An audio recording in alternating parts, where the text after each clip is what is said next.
Master भैया। अरे वाह, लाइन बड़ी सुंदर बक्का भैया। आहा, अरे तोहार मिक्सी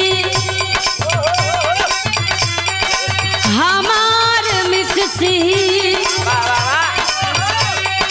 तोहार मिक्सी हमार मिक्सी, दोनों के मिक्सी बा काला काला,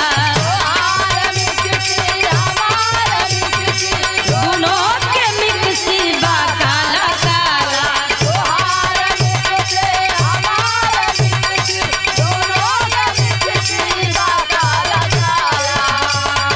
तोहार मिक्सी हमार मिक्सी, दोनों के मिक्सी बा काला काला, हमार पीसे नरम मसाला, तोहार पीसे गरम मसाला, हमार पीसे नरम मसाला, गरम मसाला, हमार पीसे नरम मसाला, तोहार पीसे गरम मसाला।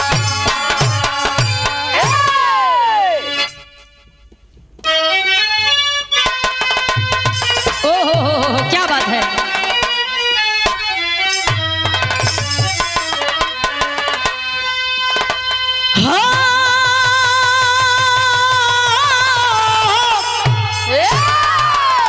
हाँ मोरी, अरे मोरे रामा हो राम,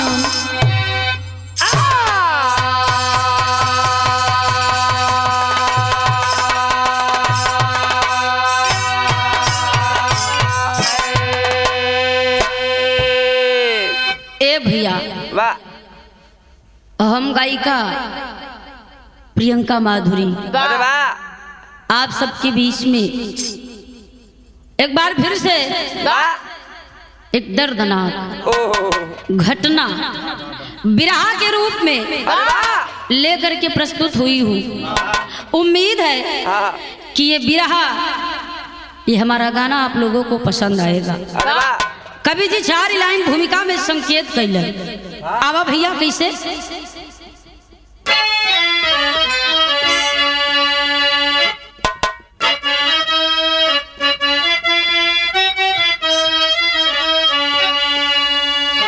जीवन का जीवन का सूरज कहाँ डूब जाता, सपनों के साये में ममता बिलखती, किस्मत का खेला बिगड़ के न बनता,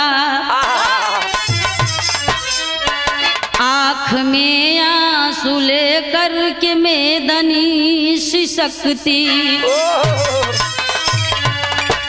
धरती का बोझ बनकर अपराधी जन्मता,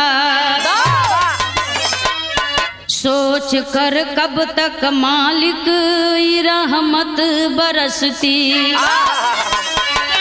कभी श्यामलाल कैसी है आती है आफत,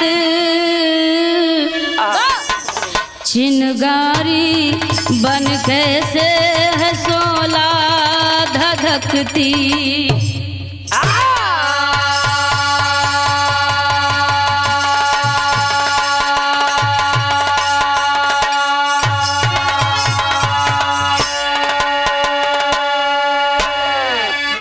जीवन का सूरज कहाँ डूब जाता, अर्थात हमारी और आपकी लाइफ की कोई गारंटी नहीं है, इस जीवन का, इस जिंदगी की कोई गारंटी नहीं है कब कहाँ कैसे खत्म हो जाए या जिंदगी को खत्म कर दिया जाए, ना हमें पता है ना आपको पता है।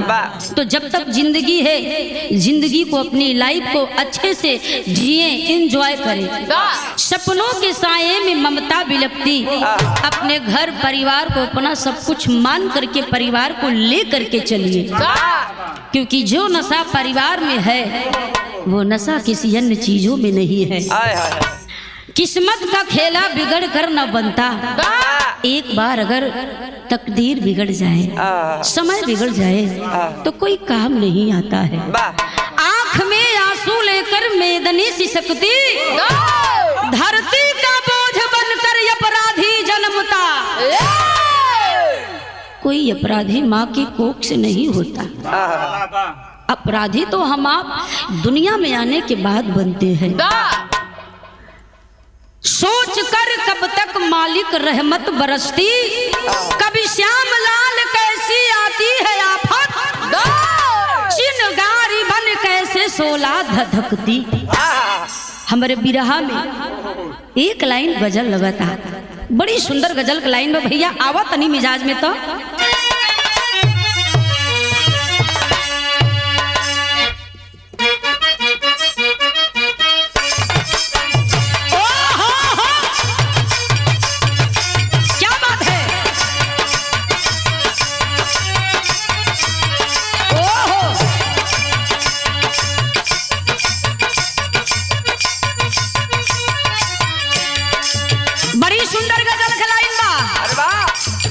सुंदर शब्द बा। किसी आशिक ने कहा है अपनी महबूबा के लिए, दिल की खता क्या,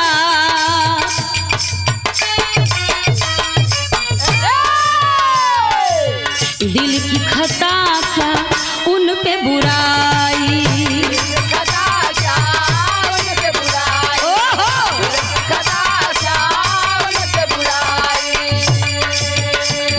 खता क्या उन पे बुराई। हमको मोहब्बत रास न आई। क्या बात है, आशिक कहाँ है। दिल की खता क्या उन पे बुराई, हमको मोहब्बत रास न आई।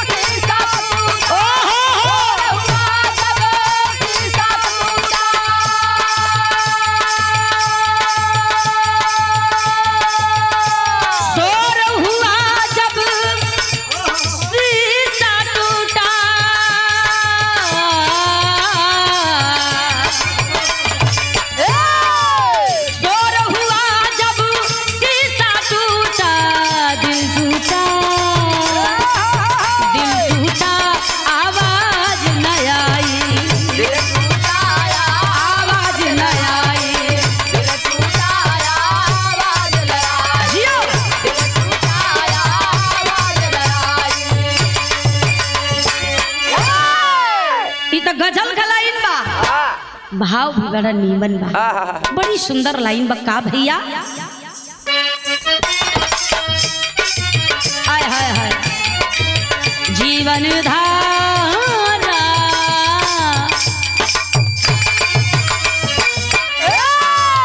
जीवन धारा कहाँ पे समाई,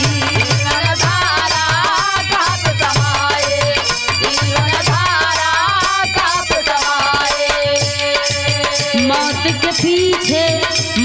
के पीछे राज है आई, मौत के पीछे राज है आई, मौत के पीछे राज है आई। जीवन धारा कहाँ पे समाई, मौत के पीछे राज है आई। जैसा जिसने खुद ही किया है,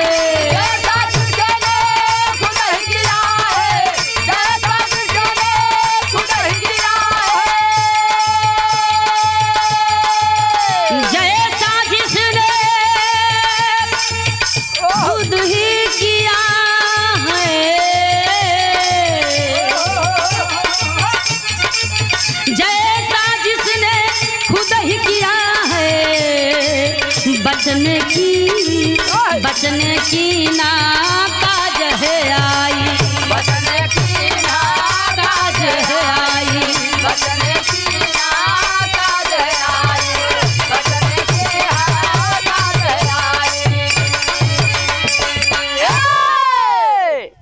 जीवन धारा कहाँ पे समाई,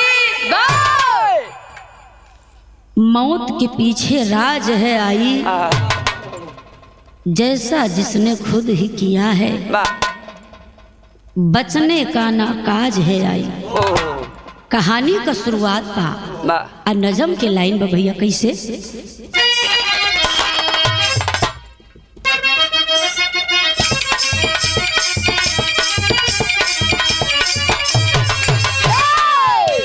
लाइन पर गौर फरमाइएगा। यूपी दहल गया ब्रह्मांड पूरा शोर हुआ, यूपी दहल गया ब्रह्मांड पूरा शोर हुआ, सुल्तानपुर लूट का या गाज वाला शोर हुआ।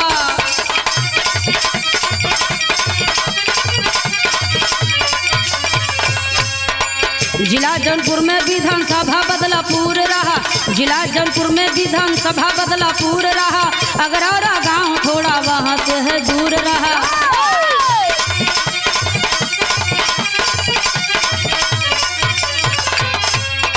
राकेश यादव का गरीबी में परिवार रहा, राकेश यादव का गरीबी में परिवार रहा, बेटा मंगेश यादव बड़ा होनहार रहा।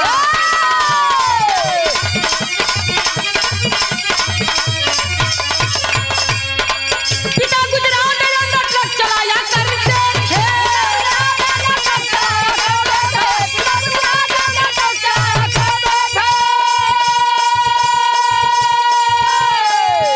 तो पिता गुजरात में अंदर ट्रक चलाया करते थे, किसी तरह से वो परिवार ऊपर बढ़ते थे।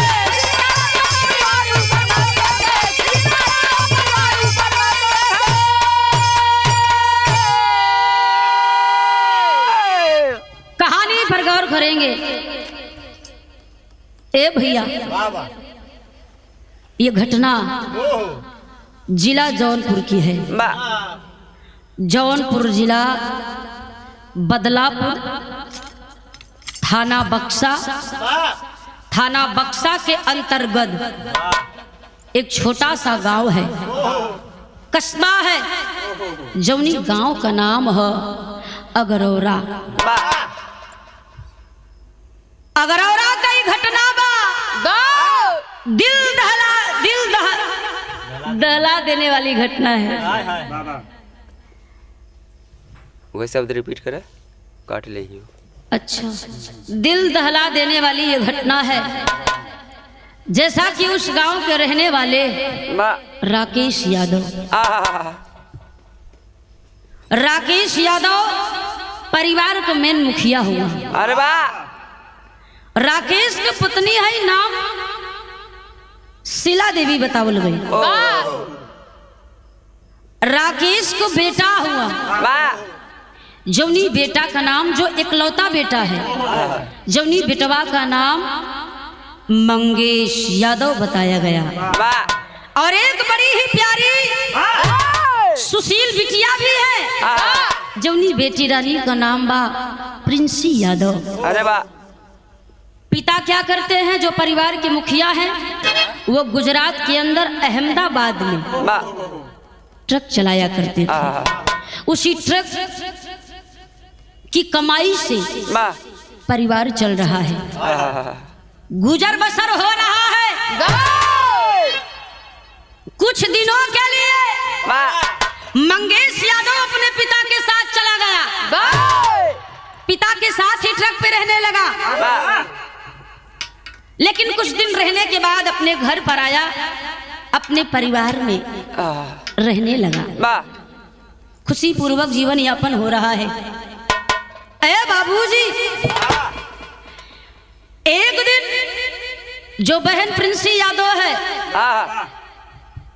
जो कि पढ़ रही है, 10वीं की छात्रा है, उसकी फीस जमा करना था, एडमिशन करवाना था।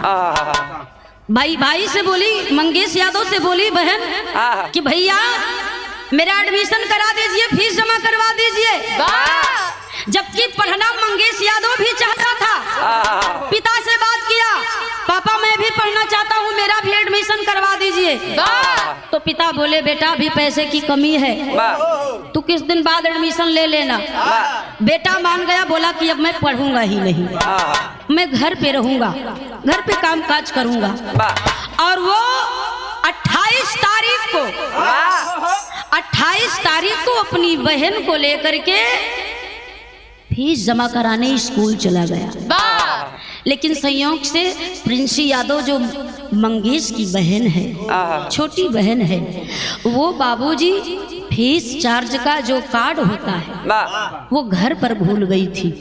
वो बहन को छोड़कर स्कूल में आया, घर से पर्ची लिया, वो कार्ड लिया और जाकर फीस जमा कराया और फीस जमा करा करके अपने घर आया। घर चला आया और जब घर चला आया तो उसी 28 तारीख की ये घटना है। आखिरकार में बहिन स्कूल में है, भाई घर पे बा, मतारी बा, पिता अहमदाबाद में है। जीवन चल रहा है, लेकिन बाहर मालिक, बाहर भगवान।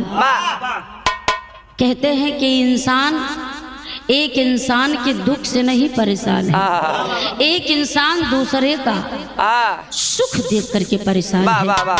कुछ लोगों से, ये हम नहीं कह रहे हैं, लोग कह रहे हैं, समाज कह रही है, कुछ लोगों से इस परिवार का, इस गरीब परिवार का सुख नहीं बर्दाश्त हुआ और न जाने किसकी नजर लग गई इस हरे भरे परिवार को। भैया गीत लगत हो का,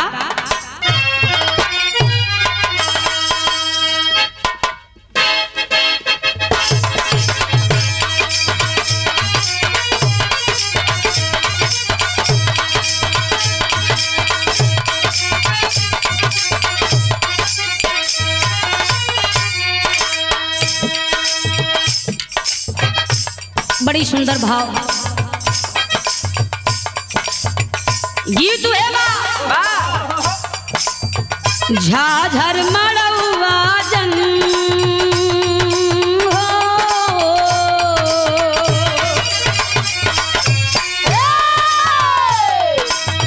छवैया ये बाबा हो,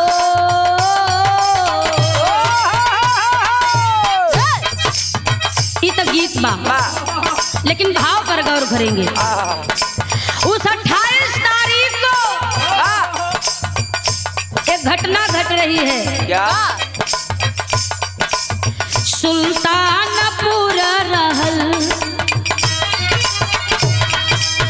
सुल्तानपुर रहल ज्वेलरी दुकानिया हो, सुल्तानपुर रहल ज्वेलरी दुकानिया हो, सोना चांदी होला प्यार जी। क्या बात है?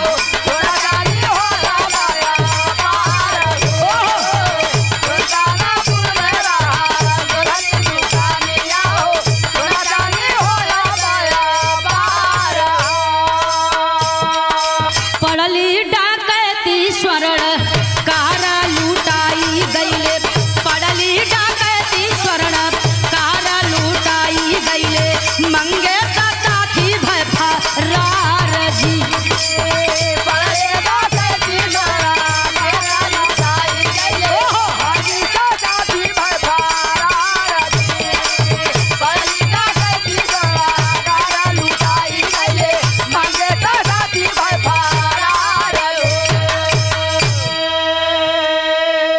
जिला सुल्तानपुर में एक दुकान है, स्वर्णकार की दुकान है।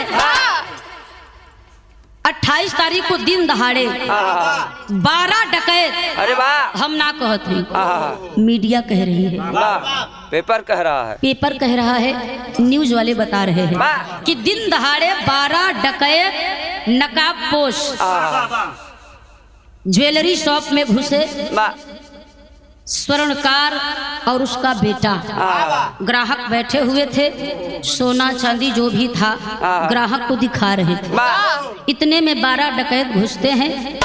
अय बाबूजी, कुछ डकैत बाप बेटे के कनपट्टी पर बंदूक सटाते हैं और 3 डकैत मिलकर के जो तिजोरी में सोना चांदी भरा हुआ था, उसको बैग में भरते हैं और लूट कर ले जाते हैं।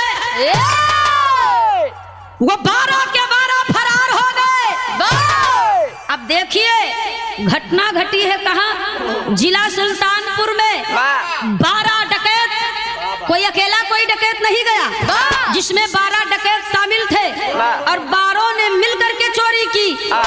लेकिन उसी 28 तारीख की यह घटना है, जौना 28 तारीख के मंगेश यादव अपने बहन के फीस जमा करौलन है। अब फीस जमा कराई के घरे अलन है ए भैया हो, लेकिन आखिरकार में भैल का बाबू गीत लगता। अब मास्टर भैया कहना बा,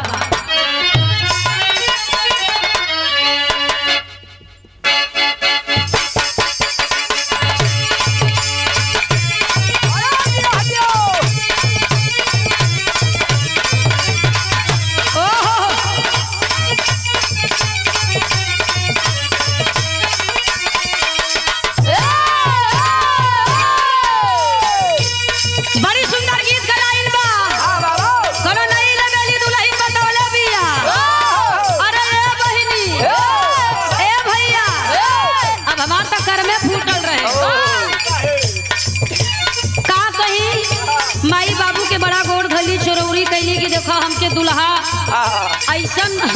ऐसा लड़का के साथे बियाह कर कि जेकर हमारे उम्र का तालमेल रहे। लेकिन धन आजकल बियाह ना होता, जेकरे पास रुपया बा तो ओकर बढ़िया बियाह हो जाता।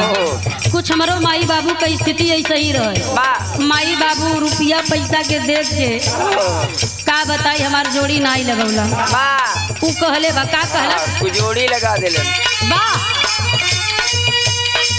हाँ बाबानी सातन रह बलमुआ 23 साल के, हाँ बाबानी सातन रह बलमुआ 23 साल के, हाँ बाबानी सातन रह बलमुआ 23 साल के। भौजी रे जिंदगिया रखे खतर हमें डाल के, भौजी रे जिंदगिया रखे खतर हमें डाल के,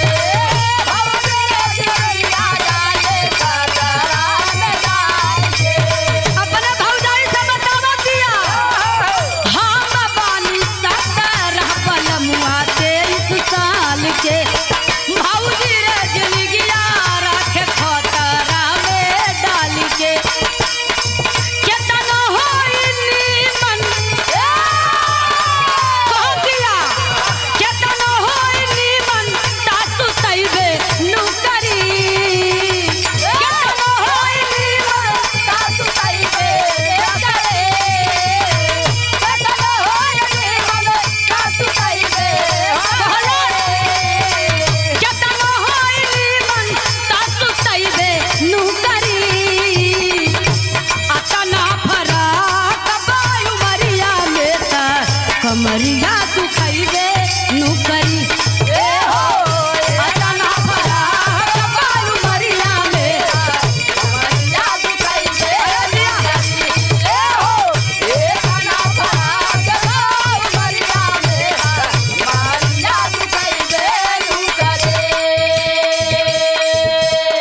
आय हाय रे भैया, धुन के छोड़ दा, लेकिन हमारे कहानी पर तनी गौर करिहा बाबू। ये किसी की जिंदगी का सवाल है, जो जिंदगी अभी हंस रही है वही जिंदगी, उस जिंदगी को मालूम भी नहीं है कि मेरे साथ क्या होने वाला है।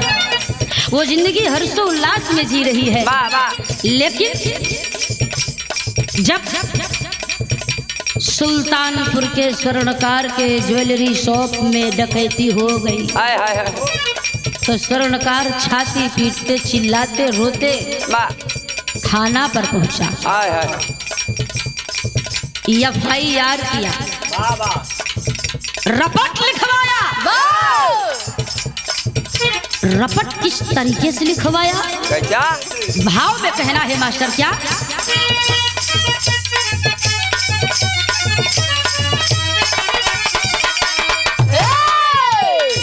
भाई ले नाम जाता पुलिस खोजे लागल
जनवा से मरइबे त करी ए हो बात बेदर्दी जमनवा तोरे जनवा से मरइबे त करी ए हो बात बेदर्दी जमनवा तोरे जनवा से मरइबे लुकरे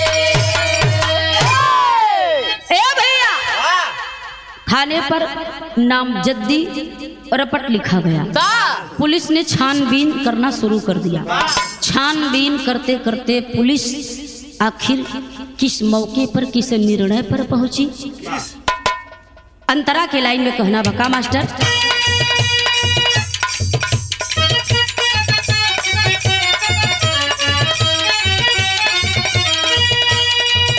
ज्वेलरी के मालिक नाम जगदली खवावले ज्वेलरी के मालिक नाम जगदली खवावले ज्वेलरी के मालिक नाम जगदली खवावले एक लखई नाम मंगे सफेद खवले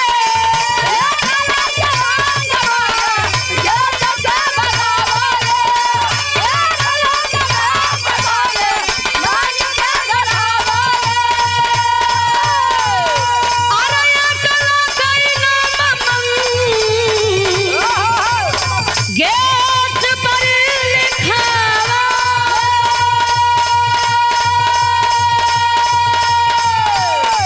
पुलिस जाके चाही पुलिस जाके चाही ता धरइबे उ करी पुलिस जाके चाही बारे भैया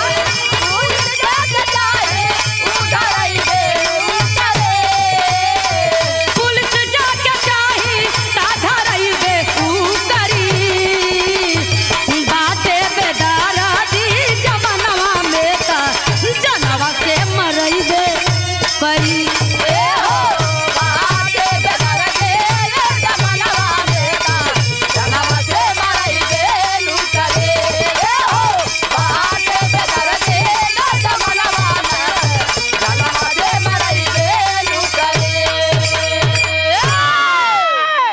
ए भैया कहानी कहाँ पहुंचल? नामजद्दी एफआईआर के तहत खोजबीन करते करते पुलिस को पता चला कि अगरौरा गांव का रहने वाला मंगेश यादव भी 12 डकैतों में शामिल था। और मंगेश को छोड़कर मैं नहीं कह रही हूँ, मीडिया कह रही है, न्यूज़पेपर कह रहा है, समाज कह रहा है, जनता कह रही है कि सिर्फ मंगेश को ही क्यों पकड़ा गया और 11 को क्यों नहीं पकड़ा गया? क्योंकि 12 लोग थे तो सिर्फ मंगेश ही क्यों, मंगेश यादव ही क्यों? दिन बीत गया, 28 तारीख की दिन बीत गया, रात का समय है। इतना ही नहीं, पुलिस वालों ने मंगेश यादव के नाम पर 1 लाख रुपए का इनाम भी रखा था। जो भी पकड़वाएगा उसे 1 लाख का इनाम दिया जाएगा। मंगेश यादव उन 12 लोगों में शामिल था जो सुल्तानपुर के स्वर्णकार की दुकान में चोरी किया है, डकैती किया है। पुलिस को ये जानकारी मिली तो पुलिस ने बाबूजी प्लान बना लिया और करते हैं क्या? ए भैया एक लाइन गीत लगत का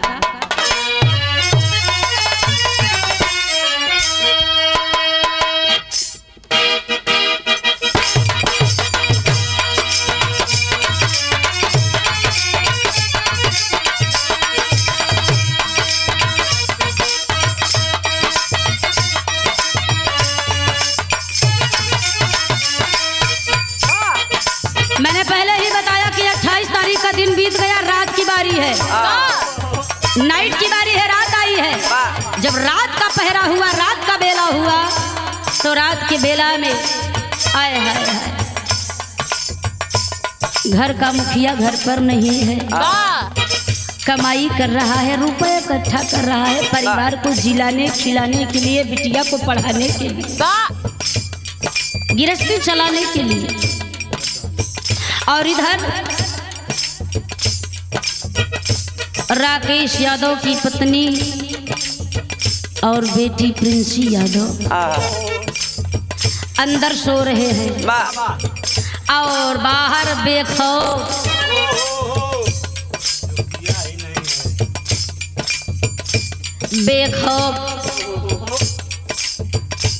मंगेश यादव बाहर चारपाई पर सोया हुआ है। इतने में बाबूजी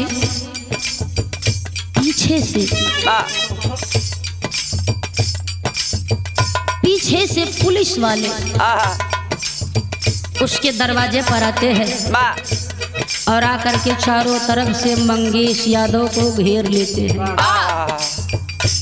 मंगेश यादव चिल्लाया है, जब चिल्लाया तो उसकी माँ जगी, उसकी बहन जगी, भीतर से दौड़कर बाहर आए, अपने भाई से लिपट गए, बहन भाई से लिपट गई, माँ बेटे से लिपट गई। अब मतारी और घर का गार्जियन बा, बाप तो हैदराबाद में है, सॉरी अहमदाबाद में है, बाप तो अहमदाबाद में है, माई ही मुखिया है। माई पुलिस वालन का हाथ जोड़त है, ये बाबू ये साहब का बतिया बा, हमार बेटवा कवन गलती कैले हैं हो, हमारे बेटवा से कवन गलती भइल बा कि हमारे बेटवा के आप लोग दबोचत है, हमारे बेटवा के काहे परेशान करत है। तो पुलिस वालों ने कहा तुम्हारे बेटे ने डकैती डाला है, तेरे बेटे ने चोरी की है, इसलिए हम इसे पूछताछ के लिए ले जा रहे हैं। अरे बा। जब माई सुनलिन कि हमार बेटवा डकैत बा, छिनैती कैले बा, चोरी कैले बा, तब माई कहलिन कि जवन बेटवा हमार कभो 1 रुपया नहीं चोरौलस, वो हमार बेटवा एक सोनारे के दुकान में हिल के डकैती कैसे डाली, वो डकैती कैसे डाली साहब। तो के नहीं विश्वास बा, लेकिन हम के विश्वास बा, कहना पड़ा मास्टर क्या।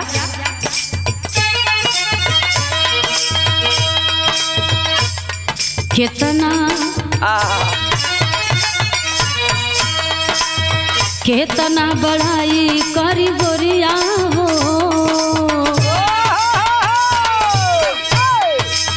केतना बड़ाई करी गोरिया हो, अजोरिया के चाल लागेलू, केतना बड़ाई करी गोरिया हो, अजोरिया के चाल लागेलू, केतना बड़ाई करी गोरिया हो, अजोरिया के चाल लागेलू। लेकिन भाव पर गौर करेंगे, कवि जी ने लिखा क्या लिखा भैया, हाय हाय हाय हाय जिया भैया। पुलिस गईले मंगेश के भवनवा हो,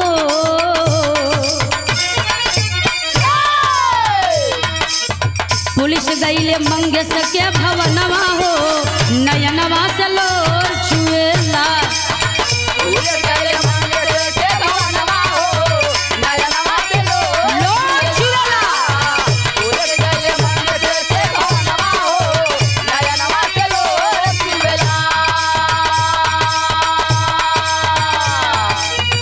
मंगेश न जनल अब विधि गए विधनवा,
निर्दोष हूँ, मैंने कुछ नहीं किया साहब। इतने में पुलिस वाले ने थप्पड़ जड़ दिया मंगेश के गाल पर। जब पुलिस वालों ने थप्पड़ जड़ा बाबू, तो उस समय मंगेश का माई अपन दामन फैला देली पुलिस वालन के सामने। एक माई का जीव ऐसा चीज होला बाबू, जवन माई अपने बेटवा के 9 महीना पालली, गीला से सूखा करेली, गीला जगह से सूखा ले जगह लेके सुता के मीच के पिया के हमारे बेटवा की कोनो प्रकार का दिक्कत ना हो। हर माँ अपने बेटा बेटी के एक एक रग से नस से वाकिफ होती है। मेरा बेटा मेरी बेटी किस कैटेगरी के है। हम आप दुनिया से चाहे जो छिपा ले, लेकिन माता पिता एक सच्चाई की ऐसी मूर्त है, हमारा आपका भेद उसे नहीं छिप सकता। माई जानत है कि हमार बेटवा बेगुनाह बा, कुछ नहीं कैले बा। माँ लाचार होकर पुलिस वालों के सामने आंचल फैला करके बाबू रोने लगी और रो कर यही कहती है, बाट निर्दोष,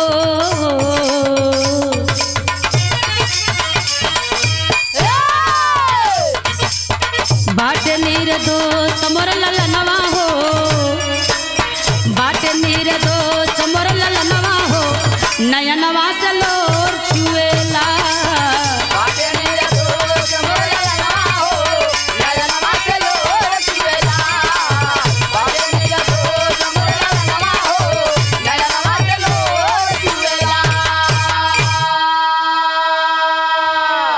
बाटे निर्दोष मोर ललनवा हो, कितनी सुंदर लाइन कवि जी ने दिया है। एक माँ के हृदय की बात कवि ने कलम से पन्ने पर उतार दिया। बाटे निर्दोष मोर ललनवा हो, नयनवा से लोर चुएला, नयनवा से लोर चुएला। माई रोवत है। पुलिस वालों ने कहा रोइए मत, हम आपके बेटे को छानबीन के लिए ले जा रहे हैं। छानबीन करने के बाद, पूछताछ करने के बाद हम आपके बेटे को सही सलाम रिहा करके घर पहुंचा, रिहा करके आपके घर पहुंचा दी। माई भी टेंशन मुक्त हो गई, जिनकी चला बेटा कुछ नहीं कैले बा तो कुछ न हुई। मंगेश भी यही सोचकर शांत है कि जब मैंने कुछ किया ही नहीं, डर कैसा भाई, तो मुझे डर कैसा। बहन भी सोचे लगल कि भैया तो हमारे से है ना हुआ। अब बहनी के दिमाग में ये बात चलत बा कि ई चोरी ई डकैती 28 तारीख के दिन में भइल बा, और 28 तारीख के हमार भैया हमारे साथे रहे। हाँ तो डकैती में शामिल कैसे भइल? तो हमार भैया एक कठ बा, वो हमारे लगे रहल, तो डकैतन के पास कैसे पहुँचल, वो स्वर्णकार की दुकानी में कैसे पहुँचल। बहनिया की कुछ कुछ दिमाग में बाकी, हे भगवान कहीं हमारे भैया के साथे कुछ अनहोनी न हो। लगता कि हमारे भैया के ये लोग फसावत हुआ, लेकिन बहनिया की थोड़ा सा दिलासा बा। भैया कलश की तू चिंता मत करा, हम कुछ नहीं कैले है। तब बहन भी कलश हमके विश्वास बा, भैया तू ऐसा ना है। बहन और माँ को धाड़स बधाकर भाई पुलिस वालों के साथ चला जाता है। और जब चला गया भैया, तेरी में कहना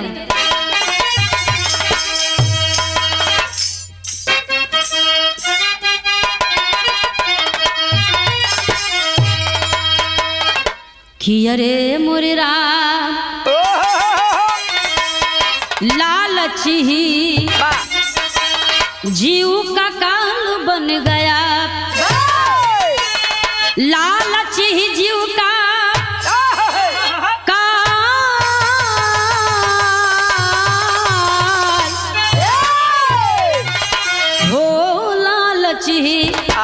जीव का काल बन गया, जिंदगी आफत बन गई, मौत बना जंजाल, अरे जंजाल, अरे जंजाल।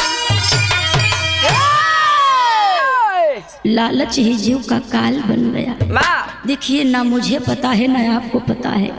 हमें आपको पता कैसे चला? मीडिया के थ्रू, वाह न्यूज़पेपर के थ्रू, जनता के मोबाइल के माध्यम से, इंटरनेट के माध्यम से। वाह अब मंगेश, मैं नहीं कह रही वो डकैत था, चोर था या नहीं था, ये पुलिस ही बता सकती है। लेकिन जनता सवाल कर रही है, मीडिया सवाल कर रही है कि मंगेश के साथ ऐसा क्यों हुआ, क्या सच्चाई थी। विदेशिया की लाइन में कहना बा, आओ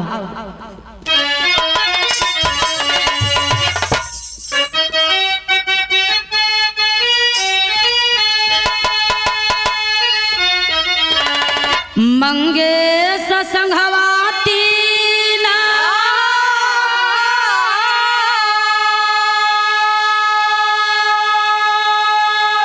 ए बाबू साथी घेराई गईल।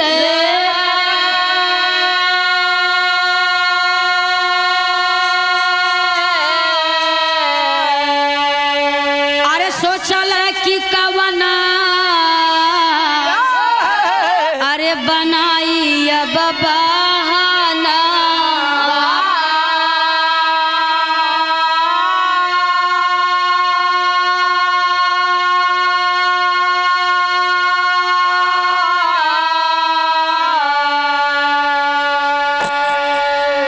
तट्टी के शाही एसटीएफ साहब अरे हरकत में आई गई ले, घेराबंदी करे लगल अपराधी के समानावा।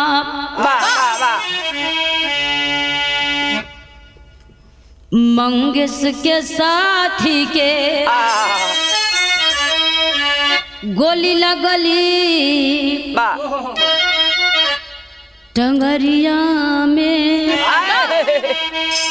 तीनों साथी सोचल ए बाबू बची ना पाराना। अब देखिए 28 तारीख को आधी रात में मंगेश यादव को अंडरवियर और बनियान पर उठा कर ले गए। अब देखिए मैंने नहीं देखा, लेकिन माता और बहन का कहना है कि मेरे भाई को आधी रात में पुलिस वाले उठा ले गए, लेकिन उसके साथ साथ 2 साथी और पकड़े गए। पुलिस वाले घेराबंदी किए और पुलिस का कहना है कि एनकाउंटर के समय मंगेश यादव ने हम पुलिस वालों पर फायरिंग किया, तो हम अपनी रक्षा में, अपनी आत्मरक्षा में हमने भी पलट फायरिंग की। और उस फायरिंग के दौरान होता है क्या मास्टर, वह विदेशिया से कहना बा।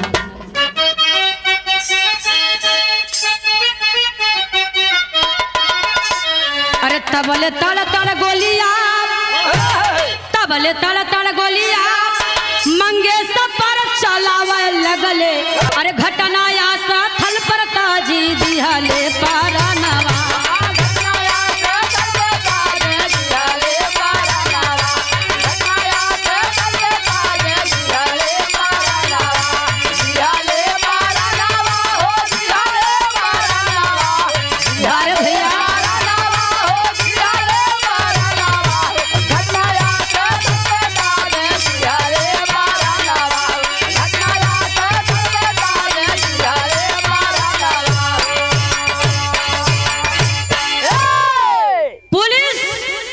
मंगेश यादव को डकैत चोर ठहरा रही है, लेकिन जनता, मीडिया, न्यूज़पेपर समाज एक ही सवाल कर रहा है वाह वाह वाह वाह कि अगर मंगेश यादव चोर था, डकैत था, तो गिरफ्तार भी तो आप लोगों ने ही किया था। अगर आप लोगों ने जब उसे चारों तरफ से घेर कर ले गए तो वो भागा कैसे? और भागा तो आप पर फायरिंग कैसे किया? जब आप लोग गिरफ्तार करके ले गए तो वो निहत्था गया था, तो आप लोगों पर वो किस हथियार से फायरिंग किया? और फायरिंग किया तो आप लोगों ने अपनी आत्मरक्षा में इतनी फायरिंग कर दी है।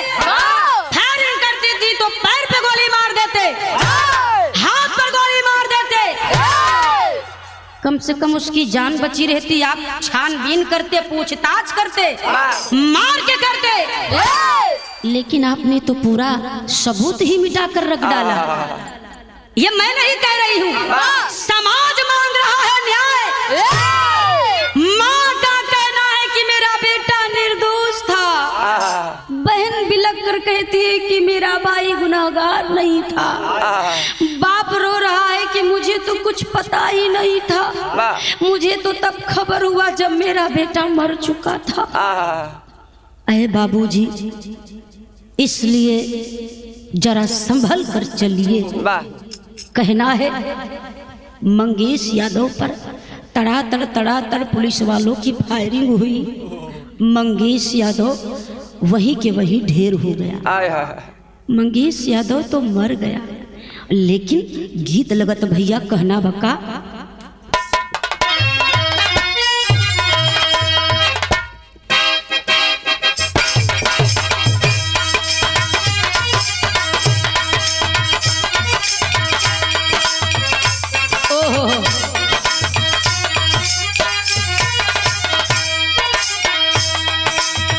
छोड़ दिहल जाओ, भाव पर गौर करेंगे बाबू। लेकिन मैं समाज के उन नौजवानों से, उन आने वाली पीढ़ियों से और वर्तमान के लोगों से यही कहना चाहूंगी कि अब जमाना वो नहीं रहा, जमाना बदल गया है मेरे साथियों। जितना हो सके, समय भी अपने साथ नहीं है, जितना हो सके संभल कर चलिए। गलत काम के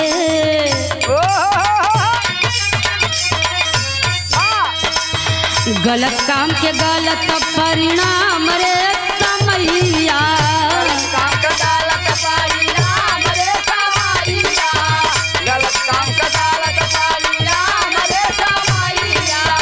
बूझी नाही पवले अनजाम रे समैया, बूझी नाही पवले अनजाम रे समैया, गलत काम के गलत परिणाम रे समैया, गलत काम का गलत परिणाम रे समैया, गलत काम का गलत परिणाम रे समैया, गलत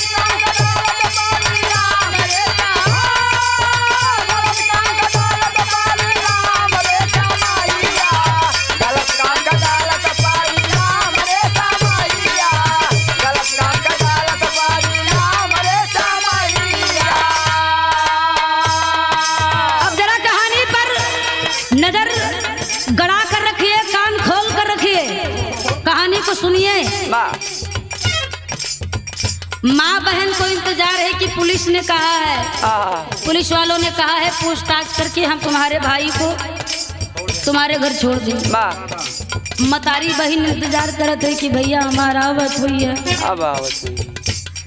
आवत हुई है, भैया हमार कुछ कैल ही नहीं खन तो कौनी बात का चिंता बा।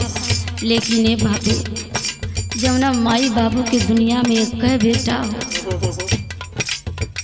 2 गो 3 गो बेटवा रहलन, तो अगर एक बेटवा के कुछ हो जाला तो माई बाबू उन्हन बेटवन का चेहरा देख कर छाती पर पत्थरा धरे कि जायदा एक ठे नहीं तो 2 ठे तो हुआ, आ जेकरे एक ठे कुल को दिया बा, अगर वो ऊपर खतरा आ जाए तो माई बाप का रोम रोम चीख उठता है। माई को बड़ी चिंता बा, हमार बेटा बहन अइलन नहीं, माई का जीव घबरा था, बहन भी टेंशन में बाकी माई भी भैया ना अइलन। आखिर पुलिस वाले कितना पूछताछ करत हुन, भैया से कहना बा, का कहना बा भैया?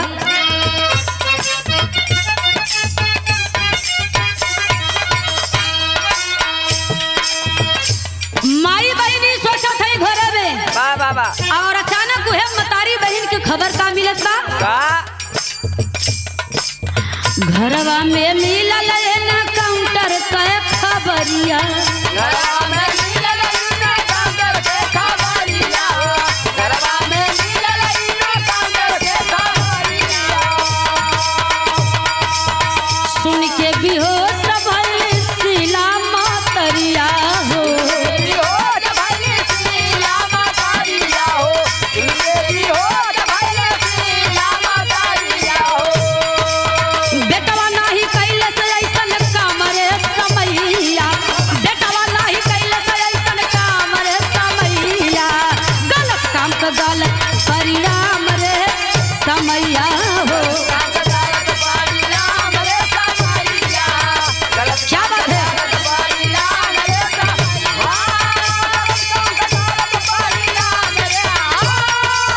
बेटवा नाही कैले से ऐसन काम रे समैया, गलत काम का गलत परिणाम रे समैया। जिया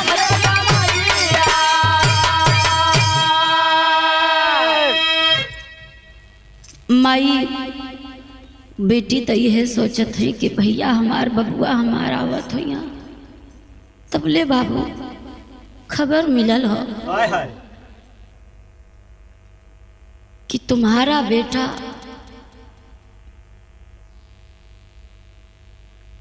अब इस दुनिया में क्या बा तुम्हारी इस झोपड़ी में, बा तुम्हारे इस द्वार पर, आए है तुम्हारी नजरों के सामने बा कभी नहीं आएगा।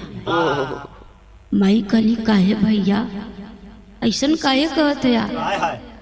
तो खबर मिली कि तुम्हारा बेटा एनकाउंटर में मारा गया। बा तेरा बेटा अब दुनिया में नहीं रहा, चोर था।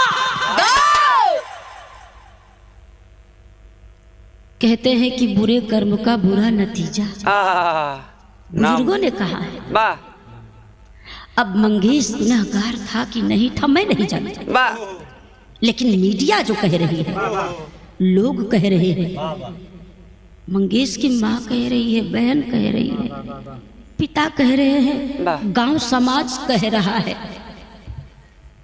बुरे कर्म का बुरा नतीजा ना मानो तो कर देखो, और जिसने जिसने किया है यारो उसका जाके घर देखो।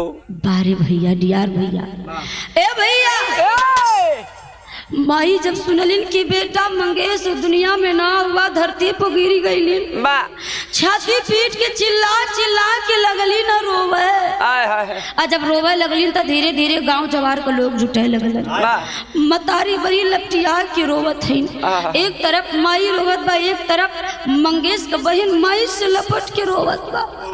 विश्वास नहीं होत बा, माई के जुबान पर एक चीज बा, एक शब्द बा कि हमारे भैया के ले गए नहीं कही के कि पूछताछ के बदले ले जाते, सुरक्षित तोरे बेटा के पूछताछ कैले के बाद लौटा दे, घरे पहुंचा दे। हाय अचानक हमरे बेटवा के एनकाउंटर में मौत कैसे हो गई? गांव के लोग जुटे हैं। ए भैया आखिर कहना बा, सुरठी के लाइन में कहना बा का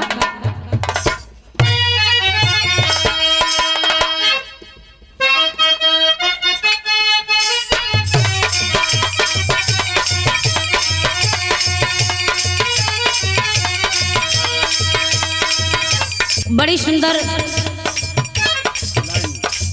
गीत का लाइन बा। बा बा बा हमारे गुरुजी कबो कबो गावे, बा कवने करनावा भरत हरी बानी, कवने करनावा भरत हरी बानी, गईले जोगिया रे बानी, गईले जोगिया रे बानी, गईले जोगिया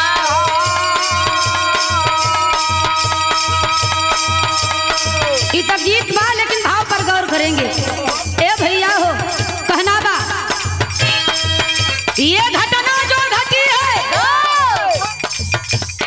घटना की खबर जब उस गरीब परिवार के तरफ से कोई आवाज उठाने वाला नहीं आया, कोई बोलने वाला नहीं आया, तो एक इंसान ने हिम्मत जुटाई और जुटा करके ये बात पहुंचाया किसके पास? ऋषि यादव दिहले अखिलेश,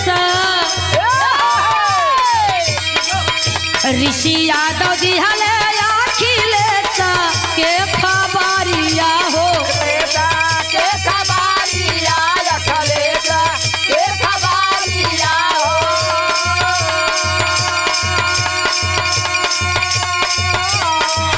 ऋषि यादव दिहले अखिलेश के खबरिया हो, अखिलेश के खबरिया हो। सुन सब भइल गमगीन नौरा,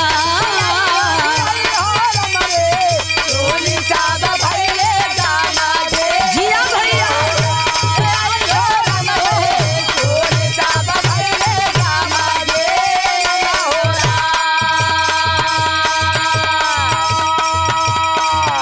ऋषि यादव एडवोकेट, समाजवादी कुटिया। ऋषि यादव जो एडवोकेट हैं, अधिवक्ता हैं, वकील साहब हैं, तीनों बता दे जी कि जवन समझे कि वही समझ जाए। एडवोकेट है, उन्होंने एक गरीब की आवाज उठाई और इस बात को पहुंचाया किसके पास? हमारे उत्तर प्रदेश के पूर्व मुख्यमंत्री, लाखों करोड़ों दिलों पर राज भी राज करते हैं और आप लोगों का प्यार साथ दुलार बना रहा तो आगे भी राज करते रहेंगे।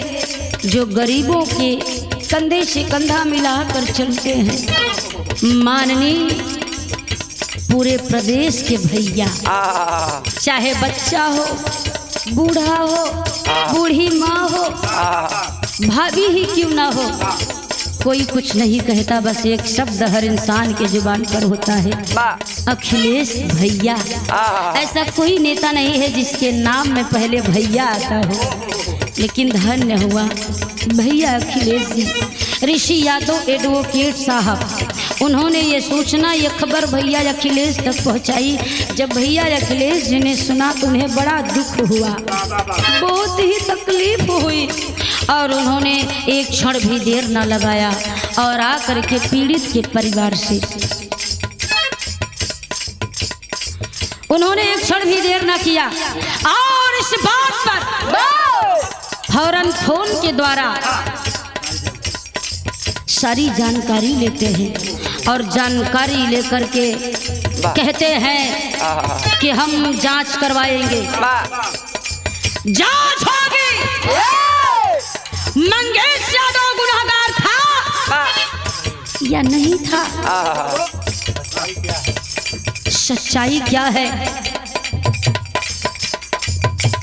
कभी कभी हमें देखने को मिलता है जो ये एनकाउंटर होते रहते हैं, कभी कभी तो एनकाउंटर सही निकल जाते हैं, लेकिन कभी कभी यही एनकाउंटर फर्जी निकल जाते हैं। लेकिन उन एनकाउंटर करने वालों से पूछिए, जब एनकाउंटर फर्जी निकल जाता है, जिसका बेटा मारा जाता है, उसके दिल पर क्या बीतती है।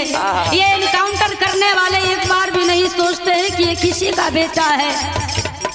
जब तक पूरी छानबीन न कर ले, मैं नहीं कह रही हूँ, समाज कह रही है, जनता कह रही है कि जब तक पूरी तरह से छानबीन न कर लिया जाए, किसी गुनाहगार को हम सजा नहीं दे सकते। लेकिन बारे हमारे उत्तर प्रदेश की सरकार और समाज, हम क्या कहें, जनता कह रही है। आखिरकार में मंगेश की लाश मंगेश के घर पहुंचाई गई। हुआ क्या मास्टर? पोस्टमार्टम हो के राम आईली हो,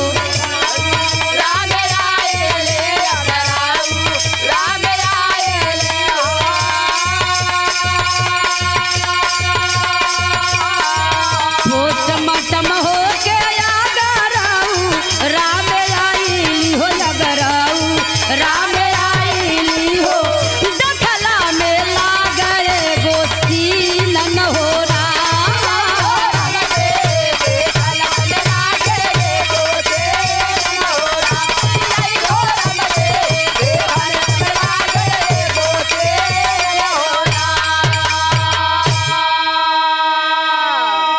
लाश का पोस्टमार्टम कराया गया और पोस्टमार्टम कराने के बाद लाश मंगेश के घर पहुंचा दी गई। ए भैया देखिए, इधर उसका जांच भी करवाने की मांग हो रही है और इधर पुलिस वाले चाहते हैं कि कितना जल्दी हो सके हम इस लाश का दाह संस्कार करवा दें।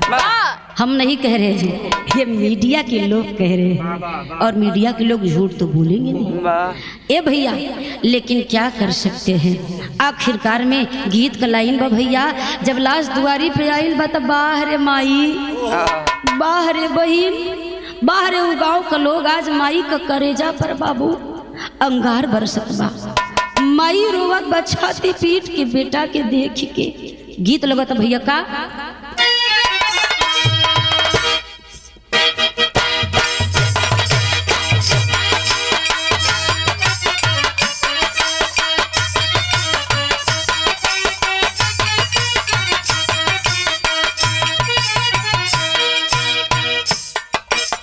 बड़ी सुंदर गीत का लाइन बा। हमारी बगिया के पोसल सुगनवा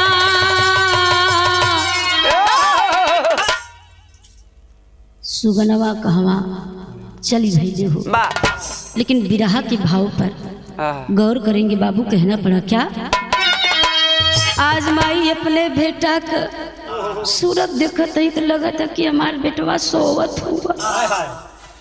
बेटवा का सूरतिया देख के माई के आंख से आंसू गिरत बा। अब माई तड़प के रोवत है, ये रोई के ये बतिया कहत है का, छाती पीटी रोवे लगली माया नावा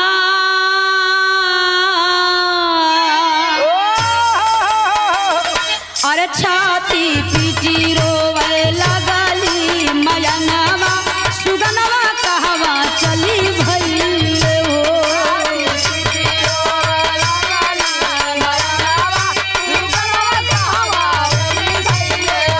छाती पीटी रोवे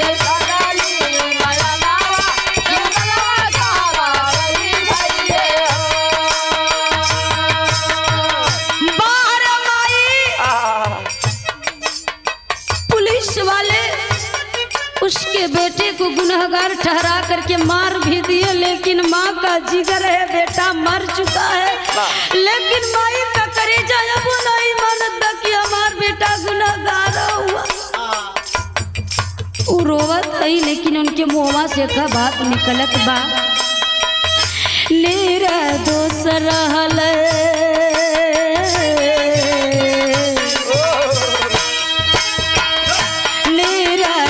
मोरे गोदी के ललनवा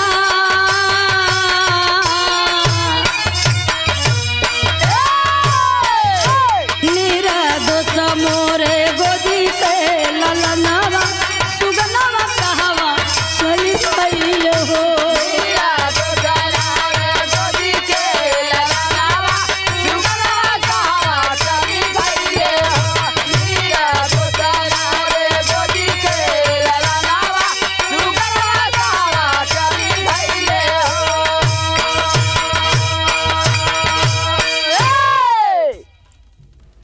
माई बिल खबा बहिन रोवत बा। माई तो कहत है कि बेटा तो के हम जन्म देली, लेकिन तो से कोनो सुख नहीं पवली, बिना सुख देले हमके दुनिया से चली गईला। इच्छा रहल कि बेटवा के कांधा पे हम दोनों परानी का अंतिम यात्रा हुई, लेकिन बाहर समय ऐसा न भागन हमार माई बाप है कि बेटवा निर्दोष रहल, बचाए नहीं पौली, अजियत बेटवा गयल हमार मुअल बेटवा पहुँचवले हुआ। हमें लाश के लेके कहा करी, रो रही है, लेकिन जो मीडिया के लोग हैं पहुंचते ही राकेश यादव के पास, मंगेश के पिता के पास, अंतरा में कहना पड़ा भैया का मीडिया कर ले राकेश यादव से बतिया, पुलिस फसाई दिहल सजानी कर के जतिया।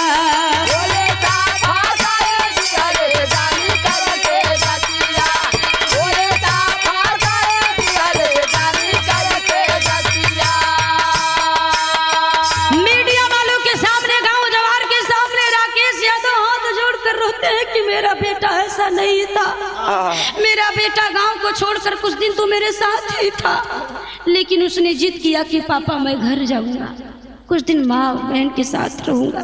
मेरा बेटा चला आया, काश कि मैंने अपने बेटे को भेजा ही न होता तो आज मेरा बेटा शायद जीवित होता। राकेश यादव रोए के कहलन बचवा चोर नहीं हो,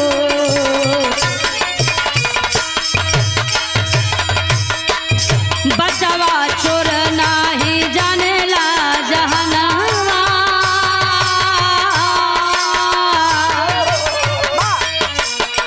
राकेश का दुआ बचवा चोर नाही जानेला जहानावा, सुगनावा कहवा चली गईल हो।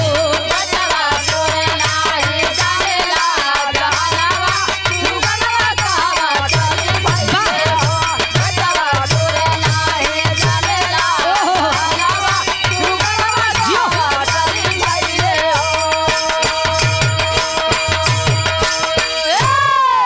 राकेश यादव जी ने कहा मीडिया वालों के सामने कि मैं नहीं मानूंगा, दुनिया कुछ भी कह दे, पुलिस चाहे जो कह दे।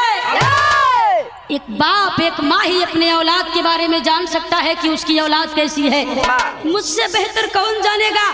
आज 4 लोग आकर के कह दे कि तुम्हारा बेटा चोर है, डकैत है, क्या मैं अपने लाल के व्यवहार से परिचित नहीं हूँ? मैं नहीं मानूंगा। मेरा बेटा चोर नहीं था, मेरा बेटा डकैत नहीं था, मेरे बेटे को सिर्फ और सिर्फ फंसाया गया है और मेरे बेटे को चाल करके मरवाया गया है। लेकिन भगवान के घर में देर है अंधेर नहीं है। यदि भगवान है, ईश्वर है और जनता में सच्चाई है तो मुझे न्याय मिलेगा। मुझे कुछ नहीं चाहिए, रुपया पैसा। राकेश यादव कहलन मुझे कुछ नहीं चाहिए, बस मेरे बेटे को न्याय मिल जाए। आल्हा के लाइन में भैया कहना बका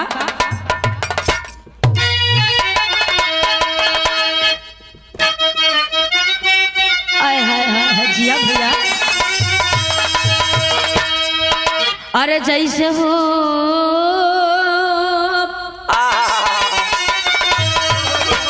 बदरिया के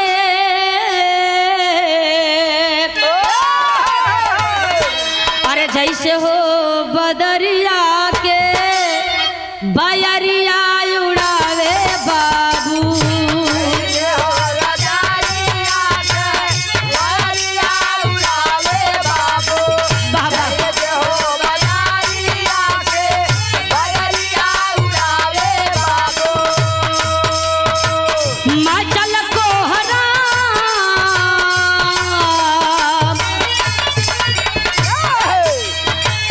मचल को हराम सबके निदिया उड़ाए, मचल को हराम सबके निदिया उड़ाए।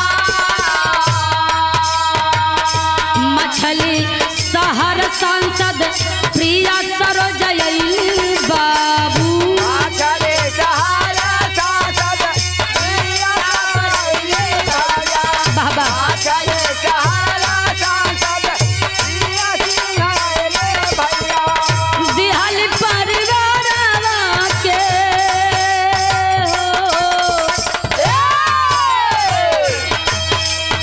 अरे दिहाली परिवार के धीरज बधा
मंगेश यादव की माँ बाबूजी खटिया पर बेचारी पड़ी हुई है, किसी प्रकार का होश नहीं है, क्यों का होश नहीं बजेकर इकलौता बेटवा दुनिया छोड़ दे। वाह ओ माई बाप तो वैसे भी आधा मर जाले। आहा माई खटिया धैले ही, बाप बेचारा सहारा है, बहन का भी दिमाग ना काम करत बा।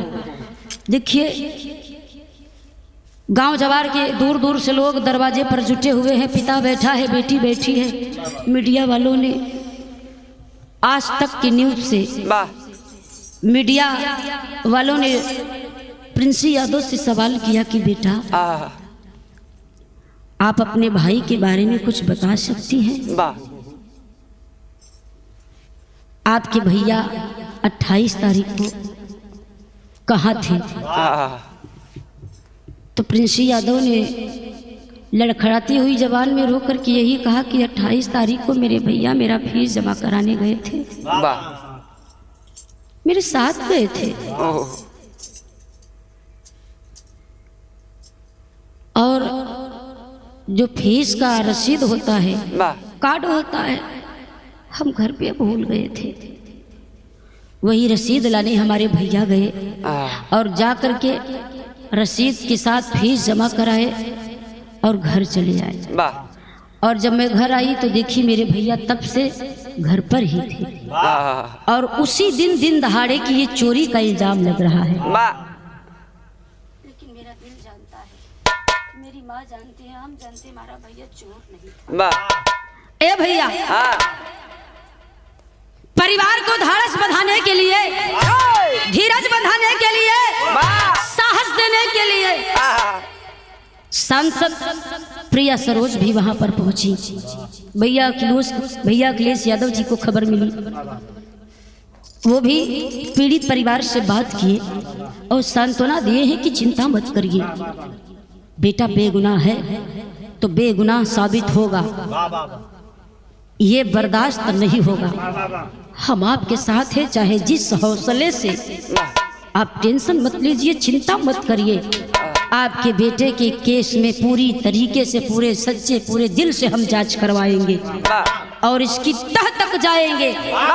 आखिर कारण क्या है कि 22 साल के नौजवान लड़के को शिकार बनाया गया, आहा मारा गया। ये हम ना कहते हैं, ये भी लोग मीडिया के कह रहे हैं। खड़ी की लाइन में कहना बा भैया का,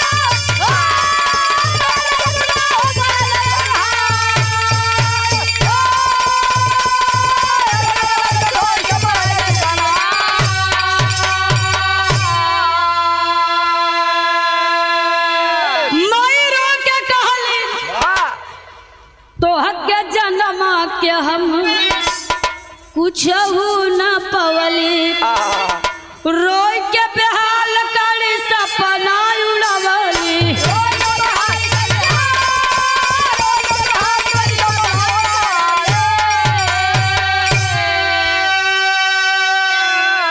अरे तो हमनी के पागल बनैला सुगना,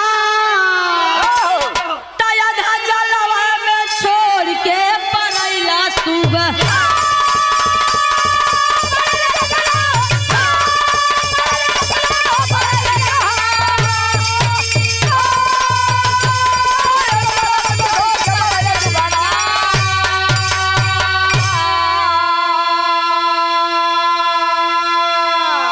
खैर हम यही कहना चाहेंगे समाज से, जनता से, कि आप लोग उनका साथ दीजिए। और किसी का बेटा चला जाए या बेटी चला जाए तो वो वापस तो नहीं आ सकते, लेकिन क्या सच है उसका साथ दीजिए, सच का साथ दीजिए, क्योंकि सच्चाई देर से ही सही लेकिन असत्य पर हमेशा हावी रहती है। हमेशा सच्चाई देर से आती है लेकिन दुरुस्त आती है। इसलिए मंगेश यादव की आत्मा को शांति मिले और बाबूजी आप लोगों का साथ बना रहे। बिरहा गाने में हमसे कोई त्रुटि हुई हो तो आप लोग नादान समझकर क्षमा करिएगा। बाकी जो हमने मीडिया से सुना, जनता से सुना और हमारे भाई ऋषि यादव जी एडवोकेट साहब कुटिया, उन्होंने जो हमें उनके द्वारा उन्होंने ही तो अखिलेश भैया के पास तक ये खबर पहुंचाई और ये खबर जब हमें मिली तो हमने सोचा कि कम से कम हम कुछ नहीं कर सकते तो कम से कम गीत के माध्यम से ही लोगों को जागरूक किया जाए। तो इसलिए हमने इस गीत को गाया। आप लोगों का प्यार दुलार मिलता रहे, आशीर्वाद बना रहे। बाकी भैया अखिलेश ने वादा किया है कि हम जांच करवा के रहेंगे। तो इसमें क्या गुत्थी है, क्या बात है, उस तह तक वो जाएंगे। आखिरी लाइन में कहना बात,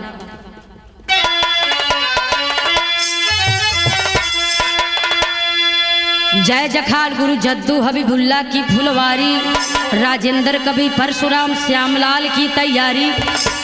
अरे लालच ही जीव का काल बन गया, माधु